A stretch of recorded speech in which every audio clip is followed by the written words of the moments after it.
कैसे हो दोस्त, कैसी चल रही लाइफ? तुम में से कितने लोग have decided to do something और to bring a change into your life but ended up giving up the very next day? Majority. And the change could be anything, like it could be waking up early, it could be hitting the gym, or it could be completing an early morning study slot. And the fact is, ऐसा नहीं है कि तुम्हें इन सारी चीज़ों को करना नहीं, of course करना है, तभी तो तुमने स्टार्ट किया था.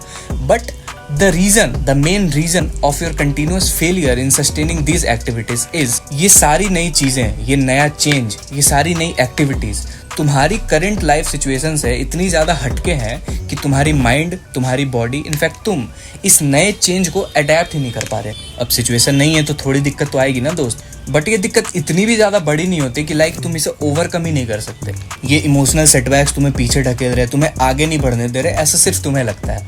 होता ऐसा कुछ नहीं है. एंड इसी इमोशनल सेटबैक से एस्केप करने के लिए मेजॉरिटी लोग, अधिकतर जनता बार बार मोटिवेशन की तरफ भागती है, कंटिन्यूसली बार बार मोटिवेशनल वीडियोस देखती है. बट अभी तुम इस वीडियो को पॉज करो और एक सवाल खुद से पूछो कि लाइक कब तक तुम मोटिवेशनल वीडियोस देखोगे? हार्डली 4 से 5 दिन. उसके बाद वापस छठे दिन तुम्हें आलस आएगा, विच इज़ इनविटेबल. एंड इसी चीज़ को तो तुम्हें समझना है कि motivation gives you the initial kick, that's it. उतना ही काम है मोटिवेशन का. Regularity and punctuality are maintained by consistency. इसी चीज़ को तुम्हें समझनी है. That's why consistency and discipline are the important factors, are the most important factors to help you keep going. So आज हम लोग इसी इनविंसिबल कंसिस्टेंसी को कैसे अचीव करें, इस पे चर्चा करेंगे. साथ ही क्या वो पॉइंट्स थे, क्या वो चीज़ें थी जिसको हमने अपने दिमाग में रखा हुआ था, विच kept me consistent throughout my NEET UG journey and also keeps me consistent today. सो जो लोग इस चैनल पर नए हैं उनके लिए I am Aditya Sharma. I am a first year MBBS student at DSIC Kolkata. I secured 664 marks out of 720 in NEET 2024. शुरू करते हैं. The first step towards achieving consistency, start assigning yourself daily tasks. Give yourself a responsibility कि आज मुझे दिन भर में इतने काम करने हैं. जब तक तुम किसी चीज़ की, जब तक तुम किसी काम की जिम्मेदारी नहीं लोगे, ट्रस्ट मी, तुम उसे कैजुअली ही लोगे. ये ह्यूमन नेचर है. So start allotting yourself daily task कि लाइक आज मुझे दिन भर में इतने काम करने ही हैं, चाहे जो हो जाए. बट हाँ, इस चीज़ को ध्यान में रख लेना कि डेली टास्क का मतलब ये नहीं होता कि 6 बजे उठना है, 6:30 बजे फ्रेश होना है, 8 बजे नाश्ता करना है. ये बकवास नहीं करनी. What you simply have to do is कि तुम्हें अपनी सारी डेली एक्टिविटीज़ को हटाकर, जो भी तुम डेली का सबका होता है, जो नहाना, खाना है ना, एक्सरसाइज करना भी ले लो, उसके बाद तुम बाहर कहीं टहलने जाना वो भी ले लो. तुम जितनी एक्टिविटीज़ करते हो दिन भर में, उसमें जो टाइम खर्चा होता है, उस टाइम को एक्सक्लूड करने के बाद तुम देखो कि तुम्हारे काम के लिए, अपने गोल के लिए तुम कितना टाइम दे पा रहे हो. सपोज तुम्हें पढ़ाई करनी है, तो पढ़ाई करने के लिए तुम्हारे पास कितना टाइम है. सपोज यू हैव 10 आवर्स, तो अब तुम्हें अपने पढ़ाई के बेसिस पे इन 10 घंटों को प्लान करना है. पूरा दिन प्लान नहीं करना. और ये प्लानिंग तुम 4 हिस्सों में करो. सबसे पहला होगा योर एंड और योर अल्टीमेट गोल. दूसरा होगा मंथली गोल. तीसरा होगा वीकली गोल. और लास्ट होगा तुम्हारा डेली गोल, जो तुम डेली टास्क अपने आप को असाइन करोगे. फॉर एग्जाम्पल, अगर हम NEET 25 की बात करें तो अभी से नवंबर से अप्रैल तक you have 6 months remaining, right. अगर तुम 1 महीना रिवीजन का निकाल दो, नाउ यू हैव 5 मंथ्स. अब सपोज तुम्हें 5 महीनों में 30 चैप्टर्स कवर करने हैं. सो इन 5 महीनों में तुम्हें 30 चैप्टर्स कवर करने हैं. This becomes your ultimate goal और योर एंड गोल. अब कुछ लोग कहेंगे यार अल्टीमेट गोल तो ये होना चाहिए ना कि हमें NEET निकालना है. अरे तो वो तो गोल है ही ना, तभी तो तुम पढ़ाई कर रहे हो. उस गोल को अचीव करने के लिए, NEET निकालने के लिए तुम्हें काम क्या करना पड़ेगा, that becomes your ultimate goal हमारे हिसाब से, ठीक है. सो उस NEET को क्रैक करने के लिए अभी तुम्हें क्या करना पड़ेगा, 5 महीनों में 30 चैप्टर्स कवर करने पड़ेंगे.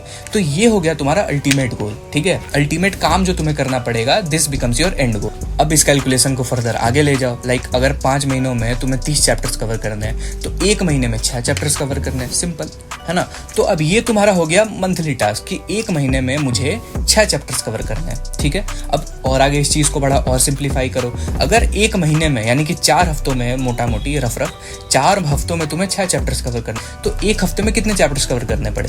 3/2, विच इज 1.5 चैप्टर्स तुम्हें 1 हफ्ते में कवर करने हैं. यानी कि 1 चैप्टर और दूसरे चैप्टर का आधा हिस्सा. ठीक है। अब तुम जब इसे डेली बेसिस पे लेके आओगे कि अगर एक हफ्ते में यानी कि 7 दिन में 1.5 चैप्टर, तो एक दिन में कितना चैप्टर, तो तुम देखोगे कि कुछ हिस्सा ही रह गया कि जो तुम्हें डेली कवर करना पड़ेगा 1.5 चैप्टर्स को एक हफ्ते में कवर करने के लिए। समझ रहे हो? अब इसके ऊपर जो चीज़ें तुमने ऑलरेडी पढ़ी हुई हैं पहले, उनका रिवीजन डेली बेसिस पे ऐड कर दो। That's it. योर प्लान और your perfect plan I would say is ready.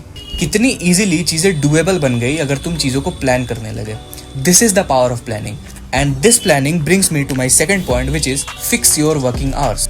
यहीं पे अधिकतर जनता मार खा जाती है कि लाइक मुझे पता है कि आज दिन भर में मुझे इतना काम करना है, बट वो कब करना है उसका कोई फिक्स टाइमिंग ही नहीं है। आज मुझे 10 घंटे पढ़ने हैं तो उसका कोई फिक्स टाइमिंग ही नहीं है, जब मन किया पढ़ने बैठे, जब मन नहीं किया उठे। And to be very honest, अगर तुम ये काम कर रहे हो ना तो you will not be able to sustain your to-do list even a single day.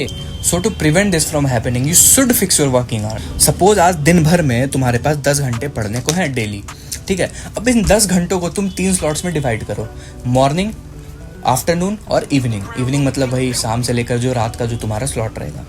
अब अपने वर्किंग आवर्स को इन 3 स्लॉट्स में डिवाइड करने के बाद तुम डिसाइड करोगे कि किस स्लॉट में तुम्हें कौन सी सब्जेक्ट पढ़नी है अकॉर्डिंग टू योर कॉम्पैटिबिलिटी। फिर क्या, डिसाइड कर लिया, स्लॉट्स बना लिए, काम पे लग जाओ, पढ़ना स्टार्ट कर दो। That's it. Third point, make realistic goals. किसी भी शेड्यूल को इनिशिएट करना, स्टार्ट करना उतना डिफिकल्ट नहीं होता जितना डिफिकल्ट उसको सस्टेन करना होता है। एंड कोई भी चीज़ सस्टेन तभी होगी जब तुम खुद से ऑनेस्ट रहोगे और रियल रहोगे। ये नहीं कि अब गोल सेटिंग का मतलब ये तो नहीं होता ना कि आज ही मुझे रोटेशनल मोशन भी पढ़ना है, जेनेटिक्स भी पढ़ना है ना, इक्विलिब्रियम भी पढ़ना है, और पता चला at the end of the एक भी चीज़ तुम कंप्लीट नहीं कर पाए। तो ऐसी फिक्शनल प्लानिंग नहीं करनी है। Make your goals realistic, make your daily task realistic. Like अगर तुम्हें पता है कि मुझे अगर फिजिक्स में आज रोटेशनल मोशन पढ़ना है तो तुम बायो केमिस्ट्री का जो हिस्सा है वो तुम लाइट रख लो, है ना, जिससे कि वो जो एक्स्ट्रा एफर्ट जो तुम फिजिक्स में डालोगे वो कंपेंसेट कर देगा बायो और केमिस्ट्री। तो ऐसे रियलिस्टिक प्लानिंग करनी है, थोड़ा तो दिमाग चलाओ यार। एंड दिस रियलिस्टिक प्लानिंग की वजह से you will actually be able to complete your task on a daily basis which will keep you consistent throughout. Now moving to the last but not the least point, reward yourself after every achievement. Yes, rewarding yourself helps you keep going. But यहाँ पे दिक्कत ये है इस point में कि अधिकतर जनता reward जो वर्ड है उसको मिसअंडरस्टूड करके बैठी है। बहुत मिसकंसेप्शन है लोगों में इस रिवॉर्ड शब्द को लेकर।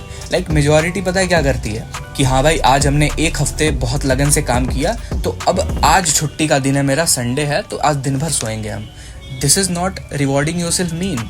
रिवॉर्ड का मतलब हुआ कि अगर तुमने थ्रू आउट द वीक 10 से 12 घंटे डेली बेसिस पे काम किया तो एक किसी संडे के दिन तुमने अपनी टू डू लिस्ट थोड़ी सी लाइट रख ली कि हाँ भाई आज हम 10 से 12 घंटे नहीं 5 से 6 घंटे काम करेंगे, और बाकी के जो 4 से 5 घंटे होंगे उसमें I do whatever like it could be watching a movie और it could be watching a web series, या फिर दोस्तों के साथ कहीं बाहर घूमने ही जाना हो गया, है ना। ये नहीं कि आज दिन भर, आज संडे है तो दिन भर सोएंगे और इतना सोएंगे कि साला अगले दिन उठा ही ना जाए, है ना। तो ये खुद को रिवॉर्ड देना थोड़ी हुआ, ये तो खुद को डाउनग्रेड करना हुआ ना। That's it. These were the points or the things I followed which kept me consistent throughout my NEET UG journey and also keeps me consistent today. And to be very honest, अभी तक जितनी भी बातें हमने बोला, अगर तुम इन्हें इम्प्लीमेंट कर ले गए तो कंसिस्टेंसी तो बहुत छोटी सी चीज़ है दोस्त, इंसान बन जाओगे। मिलते हैं।